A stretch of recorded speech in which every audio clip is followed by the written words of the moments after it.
Welcome back to Ferocious Education. This is Zed. Today I'm going to be talking about XSPA. So this is my first DD on this one. Make sure to drop a like to this video to help the channel grow, subscribe, and leave notifications on. I'm going to go through technical analysis, news, and what I think about the stock. At any point in the video, if you feel you're missing out on what technical indicators, you'll find it in the description below and in a playlist that explains each of them and what they mean. Let's jump right into it. So, first things first, what we get to see here on a one-day perspective is that the MACD looks like it might be curving up. Well, it did curve up, but it might actually start to curve down.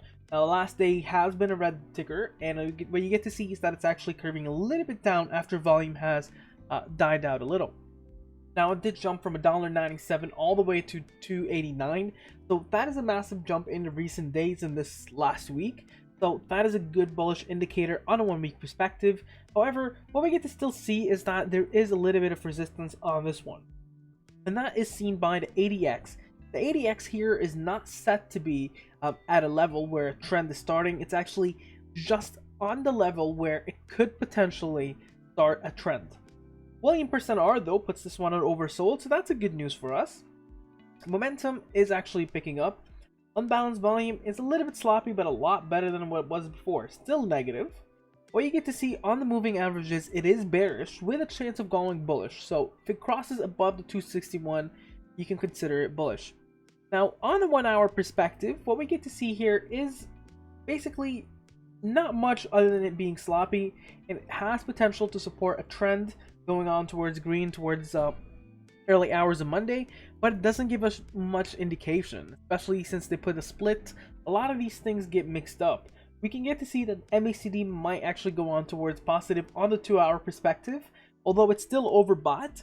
So that gives us mixed news, but it gives us an indication at least into Monday morning we might get to see a bit of green. Unbalanced volume, we get to see it's actually curving back a little bit down on the stochastic volumes. So both on the fast and the slow, we get to see that it's actually curving a little bit downwards. That is a dangerous sign for us. Moving averages here, and unbalanced volume, we get to see it's actually recovered a little. 183 in the bottom, 203 in the middle, and 226 at the top. Now, moving averages, we was somewhat a little bit bearish at this current time. But one important thing to consider is the Fibonacci retracement and supports and resistances. So Fibonacci retracement shows in the support at 225, 262 at a resistance, 291 at a resistance, and then 321 at another resistance. Bottom looks to be a 165. Now, if we were to look at, let's say, other supports and resistances, we get to see 231 is a significant one that's been tested before. And then below that, 226. Below that, 216, 212, 206, going down to 198, 198, 193. Now, moving on, for resistances, we see 237, 243, 248, 253, 257, and hitting up to 269. Now, once it crosses the 295 and it breaks through there, that is a significant one where you can see a breakout happening. Now coming on towards the news, and this is where I love to kind of go in and dive deeply in it. Central bank and trust corporations added 43,333 shares recently, and we get to see it's been more addition except towards the 24th, where Retracement Capital Advisory Group has cut down their 100% of position. But you get to see in the main sense, we're actually seeing additions to the portfolios rather than decreasing their positions. Now moving on towards their quarter. Now, of course, there is to be expected some losses there because of their previous model and how they're changing completely the business model. We're getting to see around $58 million in losses compared to what we've seen before, around $6 million last year in losses. So that is a massive loss, but what we need to try to understand here is what's their new business model. So they're basically getting in as operating express check COVID-19 testing facilities, and these ones are operating all around right now, JFK's, and basically also plans to open up as well. So part of these is New York and New Jersey airports, including Newark. I think Newark, yeah, right here. Liberty International Airport, JFK International Airport Terminal 4, and we get to see basically they're expanding. I mean, there is other ones as well. Some of these PRs, by the way, are a little bit outdated. So the best thing about this is that instead of COVID tests that usually takes around 48 hours, they've partners with Abbott laboratories, and they get the test in around less than 15 minutes. So why is that important? If you go on towards booking a flight right now, majority of the places in the world, especially if you're traveling internationally, and I'm gonna get to why this is important, you need a negative COVID test, I believe, before 24 hours or 48 hours before you board on the flight. Now, a lot of people, especially with long waits and COVID-19, especially some places in North America, you might not be able to get that right away. And it might be a hassle to try to get in line and waste an entire day. XpresCheck gives you that ability to walk in towards the terminal, get that test negative, and board the plane. See how easy that is? It sounds a lot better model, and that is what they're capitalizing on. So in theory, it sounds amazing. Last offering had a price of $315, which we're way below there. If institution buys at $315, then it might be something good for there, right? That is where I kind of see these kind of offerings at.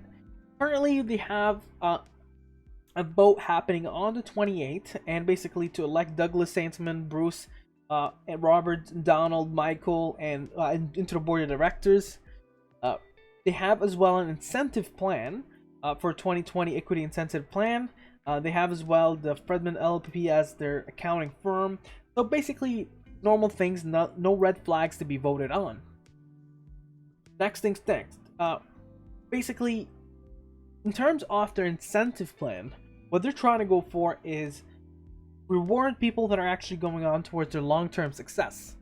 So it's not that you're just basically giving them as source of income for these employees, it's rather than reward. So that sounds amazing. Of course, they're adding as well into Logan International Airport in Boston another XpresCheck spot. Now moving on as well, yeah, so this is basically what we've mentioned. This is the website. So I have a bit of things to say, but let's just finish quickly here. Events, nothing coming up. Presentation, I'm a bit disappointed that there's no presentation for this one uploaded on the website. Usually that's where I try to go on towards where I find my information. Now, one thing that is significant is the airline industry. If that goes up, I expect XSPA as well to continue operating properly, right? If people are not flying, then you're having an issue.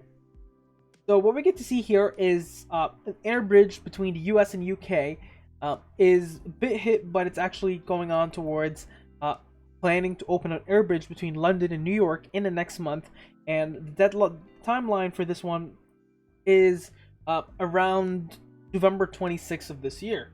Now that is quite exciting for us, and what we need to look as well is the number of flights in terms of increasing.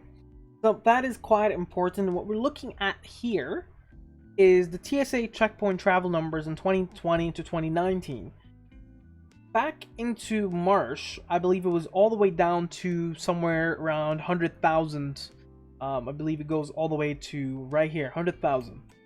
And what we're looking at right now is almost, I would say, 1/3 of travelers are traveling where it was in 2020. So that is an amazing increase from, if you were to look back into 90,000, you're looking at a very, very tiny percentage. Now, this depends as well into the season, Thanksgiving, and everything in between. So I'm not going to put into everything into perspective when it comes into that, just because it's a little bit tougher to do so and try to assign, well, what about the airline industry? That's another video I can do later on.